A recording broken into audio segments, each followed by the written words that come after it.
青柚子酒の作り方をご紹介いたします。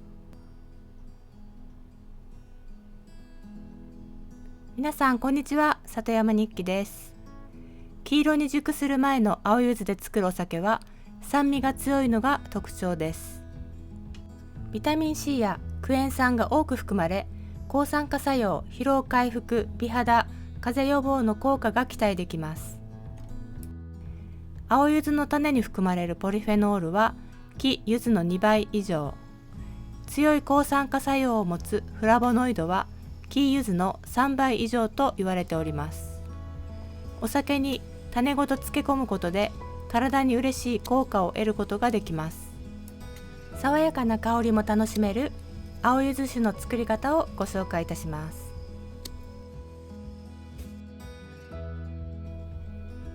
用意するもの、氷砂糖、はちみつ、消毒した保存容器、ホワイトリカー、ウォッカや日本酒20度以上でも OK です。そして青柚子です。柚子を洗います。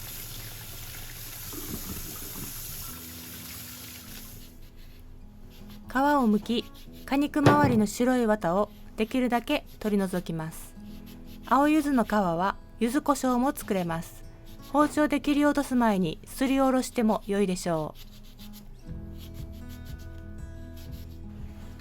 う。果汁が目にしみるので草刈り用の眼鏡をかけました。果汁はお酒に入れてもいいですし、ジュースにもできます。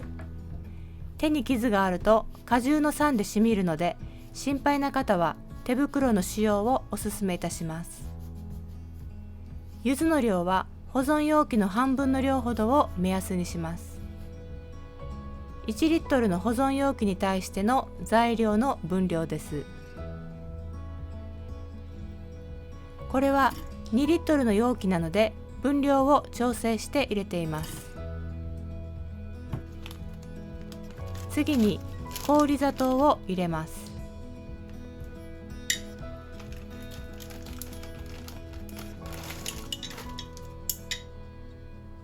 はちみつを入れます。はちみつを加えることでほのかな甘みとまろやかな風味をプラスできます。お酒を入れます。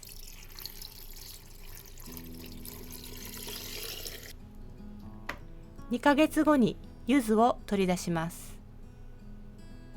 さらに1ヶ月ほど寝かせて飲み頃になります。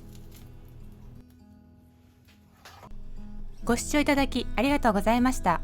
薬草活用、野菜、果物、山菜を長く楽しむをお届けしていきます。チャンネル登録をしていただけると励みになります。